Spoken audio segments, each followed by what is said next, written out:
আসসালামু আলাইকুম সবাইকে। থিঙ্ক ট্যাঙ্ক বাংলাদেশে আপনাকে স্বাগতম। গত 5ই আগস্ট আওয়ামী লীগ সরকারের পতনের পর নতুন একটি বাংলাদেশ পাবার আশায় বাংলাদেশের মানুষ বুক বাঁধে। বাংলাদেশের অনেক ছাত্ররা চায় ছাত্র রাজনীতি নিষিদ্ধ হোক। সেই ধারাবাহিকতায় ডক্টর মোহাম্মদ ইউনূস সরকার ছাত্রলীগ নিষিদ্ধ করে, যার কারণে অনেকটা স্বস্তি ফিরে আসে বিশ্ববিদ্যালয়গুলোতে। এছাড়া আমরা দেখতে পাই কিছুদিন আগে ছাত্রদলও ঢাকা বিশ্ববিদ্যালয়ের মধ্যে কিছু পোস্টার লাগিয়েছিল। পরবর্তীতে অনেক মিছিল করে, অনেকটা বলতে পারেন দাওয়া করে ছাত্রদলকেও বের করে দেওয়া হয়। এসব ছাত্র রাজনীতি না থাকার কারণে সবারই একটা আশা ছিল যে শিক্ষাঙ্গনে একটি শান্তির পরিবেশ বিরাজ করবে। কিন্তু দুঃখের বিষয় হলো গত 5ই আগস্টের পর একটির পর একটি ঘটনা ঘটে যাচ্ছে আমাদের বিশ্ববিদ্যালয় কলেজগুলোতে। আচ্ছা, আমরা এখন এসব ঘটনাগুলো একটার পর একটা দেখি। আজকের সংবাদ 24শে নভেম্বর 2024। ন্যাশনাল মেডিকেল ও সোহরাওয়ার্দী কলেজে ব্যাপক ভাঙচুর, একটা আর্টিকেল প্রকাশ করেছে প্রথম আলো। এই অবস্থা আপনারা দেখতে পাচ্ছেন, ভাঙচুরের অবস্থা আপনারা দেখতে পাচ্ছেন। এছাড়া আরো একটা ছবি যদি আপনারা দেখেন তাহলে পরিষ্কারভাবে দেখতে পাবেন কিভাবে মুক্তভাবে ইচ্ছা মতো ভাঙচুর করা হচ্ছে। মনে হচ্ছে এটা একটা মগের মুল্লুক না, এটা হয়ে উঠেছে ছাত্রের মুল্লুক। গাড়িগুলোর কি ভয়ঙ্কর অবস্থা, কেউ বাধা দেবার নেই। সবার গলায় কিন্তু আবার আইডি কার্ডও আছে, তার মানে এরা ছাত্র। যাই হোক, এই হলো একটি ঘটনা। কিন্তু দুঃখের বিষয় হলো 5ই আগস্টের পর একটির পর একটি ঘটনা হলেও একজনকেও আমি জানি না গ্রেফতার করা হয়েছে কিনা অথবা তার শাস্তি হয়েছে কিনা। আমরা যদি এখান থেকে শুরু করি তখন আমরা দেখতে পারবো, এই দেখেন আইডিয়াল কলেজের সাইনবোর্ড খুলে নিল ঢাকা কলেজের শিক্ষার্থীরা। মানে কি বলবো, মানে শিক্ষা ব্যবস্থার কি ভয়ঙ্কর অবস্থা যে সাইনবোর্ড, অন্য একটা কলেজের সাইনবোর্ড খুলে নিয়েছে ছাত্ররা। মানে এটা তাদের অর্জন মনে করতেছে এবং একটি বন উল্লাস করতেছে। আমি জানি না কি বলে আমি আসলে সম্বোধন করব।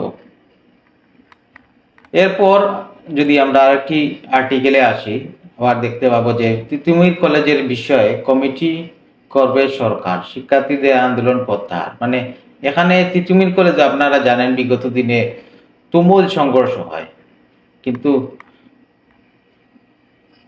এটারও কিন্তু কোনো বিচার হয়েছে কিনা আমরা জানি না। আমরা জাতি তাকিয়ে আছি দেখার জন্য। ট্রেনে ডিল মারা নিয়ে সমালোচনার মুখে তিতুমির কলেজের আন্দোলনকারীরা।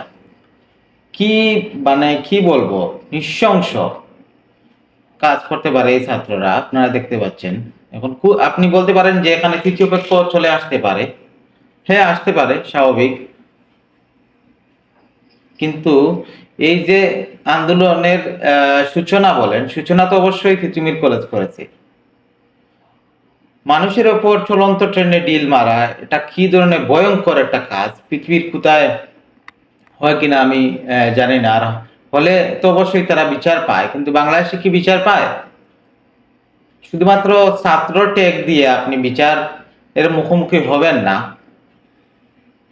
এটা কোন ধরনের মুল্লুক? এটা কি ছাত্রের মুল্লুক? ছাত্ররা কি যা খুশি তাই করতে পারে? আমরা কি এর কোনো বিচার পাবো না বা কোনো জবাব নাই এদেশের মানুষের কাছে দিবেন না আপনি? একের পর এক এই দেখেন সায়েন্স ল্যাবে ঢাকা কলেজ ও সিটি কলেজের শিক্ষার্থীদের মধ্যে সংঘর্ষ দেখতেছেন কি হচ্ছে, মাথা ফাটাই এবং মানে হাফ মার্টার। কিন্তু দুঃখের বিষয় হলো এগুলা একদিন 2 দিন 3 দিন পর আর মানে কোনো বিচারও নাই, কে করছে তারও নাই। পরে শোনা যায় যে কলেজে কমিটি করা হয়েছে বিষয়টি দেখার জন্য। আরে ভাই কলেজ কি, কলেজ কি আহ, আদালত নাকি? কলেজ কি করবে? করবে তো আপনার আদালত, বিচার ব্যবস্থা, আইন শৃঙ্খলা বাহিনী। অপরাধীদের তাদের খুঁজে বের করবে, শাস্তি দেবে, এটাই তো নিয়ম পৃথিবীর। কিন্তু বাংলাদেশ কি কি হচ্ছে আমি জানি না, এর শেষ কোথায়? একের পর এক যা ইচ্ছে তা করে যাচ্ছে। ছাত্রদের বুঝতে হবে ঢাকা মানে বাংলাদেশ না। আপনি সারা বাংলাদেশে দেখান, শত শত কলেজ আছে, ইউনিভার্সিটি আছে, তারা কি করছে? তারা কি এভাবে মারামারি করতেছে? কয়টা নজির আছে? নিজের হাতে আইন তুলে নিয়েছেন, সমস্ত পাওয়ার দিয়ে দেওয়া হয়েছে ঢাকার শিক্ষার্থীদের, যার কারণে যা মন চায় তা করতেছে। কিচ্ছু বলার নাই এই সরকারের কাছে। অনেক আশা নিয়ে মানুষ দেশটা তাদের হাতে দিয়েছিল, কিন্তু তাদের অজুহাত কবে শেষ হবে আল্লাহ আল্লাহ মাহবুদ জানে। পুলিশের মনোবল কবে ফিরে আসবে তারাই জানে। 100 দিনের উপর হয়ে গেল, তারপরেও মনোবল ফিরে আসে না। মানুষের মা বাবা মারা গেলেই মানুষ এতদিনে মানসিকভাবে ঠিক হয়ে যায়, কিন্তু তাদের অজুহাত দেওয়া শেষ হয়ে যায় না। এগুলার সমাধান কি? এগুলা যদি সমাধান না করেন তাহলে বাংলাদেশ যে ইকোনমিক্যালি যে গ্রোথ হওয়ার চেষ্টা করছে, স্বপ্ন দেখছে, বা ফরেন ইনভেস্টমেন্ট যা আসবে, কিছুই আসবে না। সব মানে কি বলবো, বাংলাদেশ ধ্বংস করে ফেলবে এই ঢাকার স্টুডেন্ট গুলা।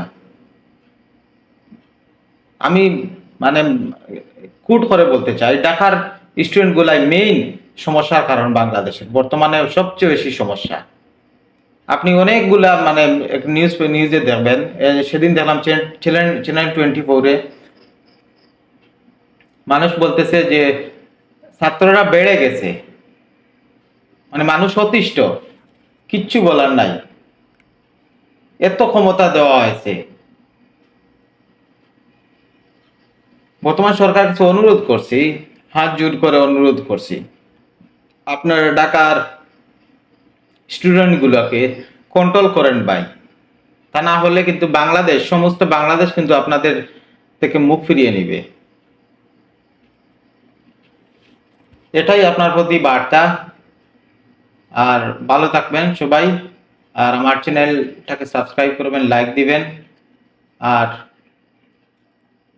এটাই। আসসালামু আলাইকুম।